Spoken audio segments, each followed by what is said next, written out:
कक्षा 10वीं के सभी विद्यार्थियों का स्वागत है, अभिनंदन है, वंदन है हमारे चैनल CODP लर्निंग पर। हमारे चैनल पर आप सभी को कक्षा 10वीं के हिंदी के महत्वपूर्ण बहुविकल्पी प्रश्न आप सभी को बताए जा रहे हैं। एक प्रकार से कह लीजिए 10 मॉडल पेपर यहाँ पर सॉल्व कराए जा रहे हैं, जिसमें से प्रत्येक मॉडल पेपर में 20 बहुविकल्पी प्रश्न होते हैं। एक हमने करा दिया है, चैनल के प्लेलिस्ट में रख दिया है, जाकर देख सकते हैं।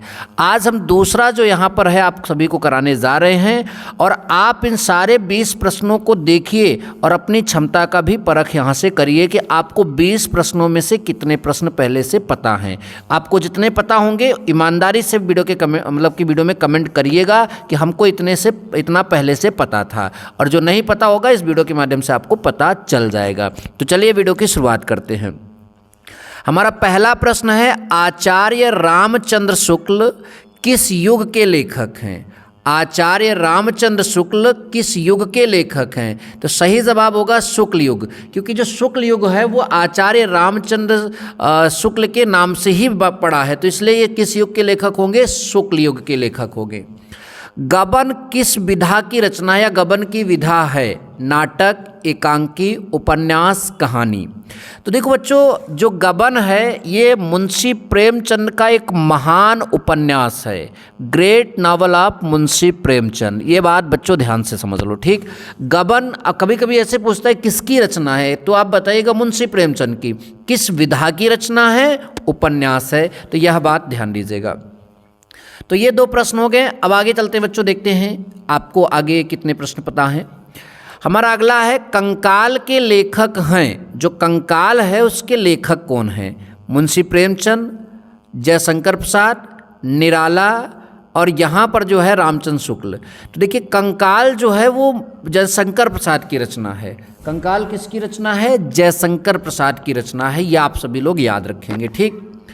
कलम का सिपाही, कलम का सिपाही कृति है, कृति माने रचना है, लिखी गई है। किसके द्वारा लिखी गई है? धर्मवीर भारती के द्वारा, कि अज्ञेय के द्वारा, कि जैनेन्द्र के द्वारा, कि अमृत राय के द्वारा?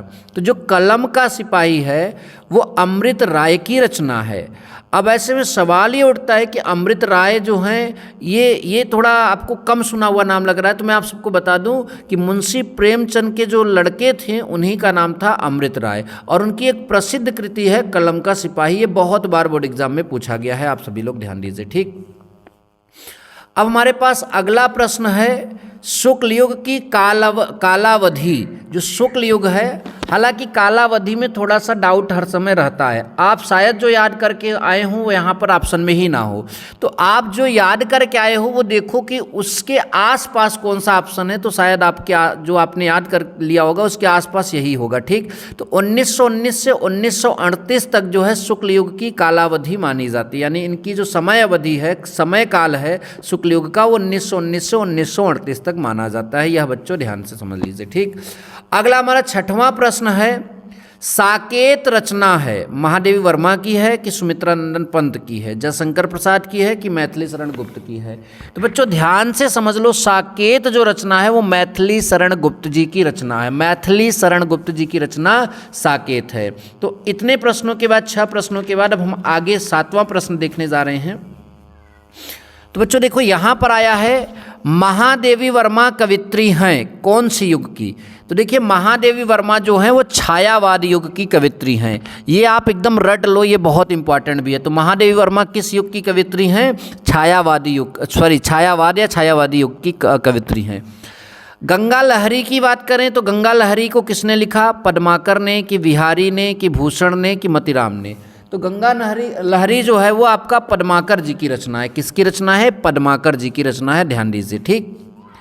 नेक्स्ट नंबर आपका है, आधुनिक काल की समय सीमा। आप बुक्स में देखेंगे तो इसके समय अवधि को लेकर भी काफ़ी मतभेद रहा हुआ है।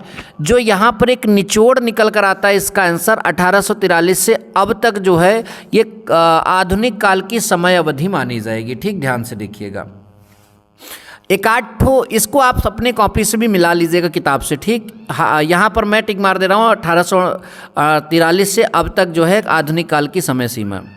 नेक्स्ट है, महादेवी वर्मा की रचना नहीं है। तो अगर आपने महादेवी वर्मा का जीवन परिचय पढ़ा होगा तो उसमें कुछ रचनाएं लिखा होगा, उसमें आपने क्या लिखा होगा? निहार, सांध्य गीत, दीपशिखा। क्या नहीं लिखा था ये पकड़ लो, युगांत। युगांत आपने नहीं लिखा था, इसलिए महादेवी वर्मा की रचना युगांत जो है वह नहीं है। अगला कितना सरल प्रश्न है, हास्य रस का स्थायी भाव है। जो आपका हास्य रस है उसका स्थायी भाव क्या होता है? तो देखिए हास्य रस है तो हास्य रस का स्थायी भाव हास आएगा। नेक्स्ट है आपका पीपर पात सरिस मन डोला। पीपर पात सरिस मन डोला यानी इस क्या कहते हैं अलंकार, इसमें अलंकार पहचानना है। तो यहाँ उपमा अलंकार है, यानी पीपर के पत्ते की तुलना मन से की जा रही है, मन की तुलना पीपर के पत्ते से की जा रही है, और जहाँ पर तुलना की जाती है वहाँ उपमा अलंकार होता है। तो पीपर पात सरिस्मन डोला में उपमा अलंकार है बच्चों। तो ये 12 प्रश्न आपके हो गए, ठीक। इसके बाद और हम आपको प्रश्न यहाँ पर दिखाते हैं। नंबर नेक्स्ट प्रश्न है बच्चों, सोरठा छंद में चरण होते हैं। जो सोरठा छंद होता है उसमें चरण होते हैं। तो बच्चों याद रखिएगा सोरठा छंद में 4 चरण होते हैं। कभी कभी आपसे पूछेगा कि पहले और तृतीय चरण में कितनी मात्राएं होती है, बताइएगा 11-11, और दूसरे और चतुर्थ चरण में मात्राएं कितनी होती हैं? 13-13 मात्राएं होती हैं। ये बात आप याद रखिएगा, ठीक। उपदेश में उपदेश शब्द में प्रयुक्त उपसर्ग है, तो उपदेश में क्या होगा? उप होगा। प्रत्यय के भेद हैं, तो प्रत्यय के कितने भेद हैं? 2 भेद होते हैं, ध्यान दीजिएगा। नेक्स्ट आपका लाभ हानि में समास है। लाभ हानि, देखिए जिस समास में दोनों पदों की प्रधानता बराबर होती है वो द्वंद्व समास होता है। लाभ हानि में जितना लाभ का अर्थ है उतना ही हानि का अर्थ है, ठीक। यानी यहाँ पर द्वंद्व समास है। क्या हो जाएगा? द्वंद्व समास हो जाएगा। नेक्स्ट है आपका मछली का पर्यायवाची है। मछली का पर्यायवाची है, तो मछली का पर्यायवाची मीन होता है। क्या होता है? मीन। नेक्स्ट आपका है यद्यप, इसमें जो है आपका कौन सी संधि है? यद्यप में जो है यण संधि है। यदा धन यप अपि होता है, इसको हम लोग पढ़ेंगे यद्यपि। यद्यपि में कौन सा संधि है? यण संधि है बच्चों। कौन सा संधि है? यण संधि।